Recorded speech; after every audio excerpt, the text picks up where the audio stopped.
Ada satu yang agak mengganggu saya semalam itu, pada saat ditanya oleh Pak Ganjar tentang 13 orang itu, Pak Prabowo menjawabnya, come on. Terus di belakangnya ditertawakan ya. Itu saya agak keganggu ya. Ini masalah nyawa, Bos. Diketawa-ketawain kayak gitu. Kayak gampang banget ya. Siapa yang Itu saya menertawakan agak, menurut Anda?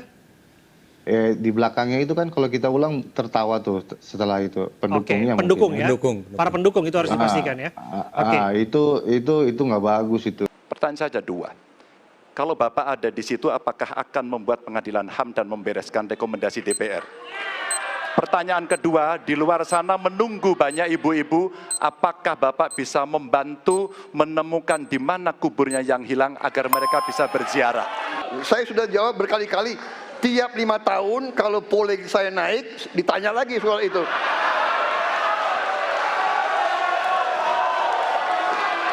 Come on, Mas Ganjar.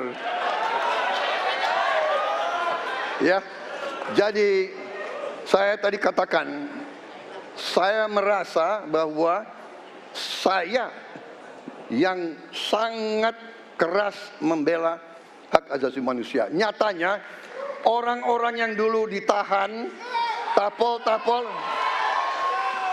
yang katanya saya culik, sekarang ada di pihak saya membela saya, saudara-saudara sekalian.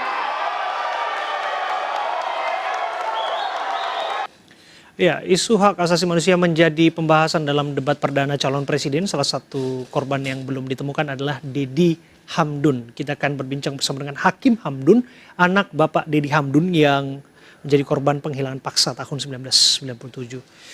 Betulkah selama 26 tahun kasus ini bergulir, belum ada perhatian khusus dari pemerintah? Oh iya, memang selama 26 tahun ini emang nggak pernah ada.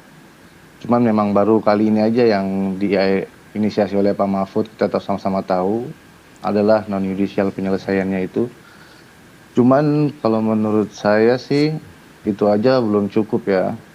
Kejelasan ini penting gitu. Kayak Papayan, ada salah satu yang anaknya, ayahnya dari Pak Ucok itu, Ya. sampai sekarang namanya tidak bisa dihilangkan dari kakak. Ahli warisnya, jadi dia selalu bermasalah di BPN. Oke. Nah kalau kami kebalikannya, ayah saya hilang dari kakak, gitu. Ini hal-hal yang kami pengen negara tuh ada will untuk menyelesaikannya gitu. Sejauh ini upaya apa yang sudah Anda lakukan, baik itu secara swadaya, artinya secara diri sendiri bersama dengan keluarga, atau menggandeng pihak lain? Kita sebenarnya dibantu oleh Kontras juga untuk advokasi ini.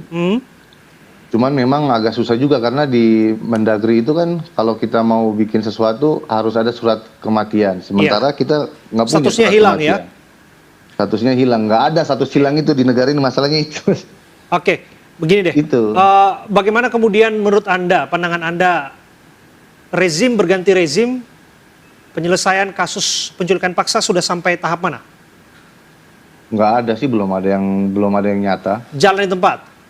Jalan di tempat semua. Makanya kalau saya boleh saran, itu harusnya tiga capres itu disuruh tanda tangan kontrak politik 100 hari pertama, bisa nggak selesaikan gitu. Hitam di atas putih? Iya, jangan kayak kemarin itu kan Pak Prabowo juga nggak bisa jawab itu, ditanya apa jawab apa, lain-lain juga dia. Makanya dengan itu harus ada kontrak politik lah menurut saya. Yang paling benar itu bisa nggak mereka selesaikan di 100 hari pertama. Dan selanjutnya menurut saya itu jaminan apa setelah presiden baru jadi, Kepres yang lama ini nggak dicabut gitu. Harus ada yang konkret kalau menurut saya. Kalau cuma omong-omongan di depan, udah 4 kali pemilu masih kita diginin terus. Ada satu yang agak mengganggu saya semalam itu, pada saat ditanya oleh Pak Ganjar tentang 13 orang itu, Pak Prabowo menjawabnya, come on. Terus di belakangnya ditertawakan ya. Itu saya agak keganggu ya. Ini masalah nyawa, Bos. Diketawa-ketawain kayak gitu. Kayak gampang banget ya. Siapa yang menertawakan menurut Anda? Di belakangnya itu kan kalau kita ulang tertawa tuh setelah itu pendukungnya. Pendukung mungkin, ya. Para pendukung itu harus dipastikan ya. Itu nggak bagus itu. Sebetulnya Pak Prabowo juga tidak boleh terlalu paranoia soal itu ya. Beliau juga jangan kemudian setiap ada pertanyaan mengenai pelanggaran HAM seakan-akan tertuju pada dirinya ya. Kalau kita perhatikan ya kalimat-kalimat yang digunakan oleh paslon nomor 3, itu kan yang dia tanya adalah jika Anda duduk di situ berarti dia jadi presiden. Yeah.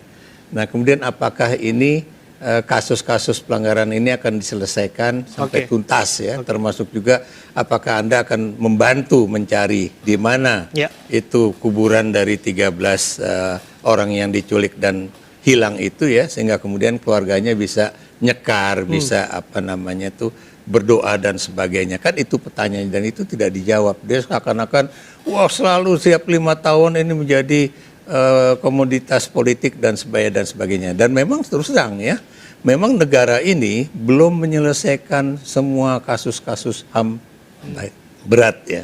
Anda tahu ya, di era reformasi itu di era Presiden SBY misalnya kan, itu dibentuk KKR ya, Komisi Kebenaran dan Rekonsiliasi meniru gaya Afrika Selatan. Tapi KKR itu ya, jangankan kemudian lanjut dengan misalnya pengadilan HAM ad hoc atau pengadilan yang lain ya, tapi ketika ini menjadi undang-undang saja, kemudian masuk ke MK, diminta untuk diperbaiki, malah kemudian dihilangkan gitu kan.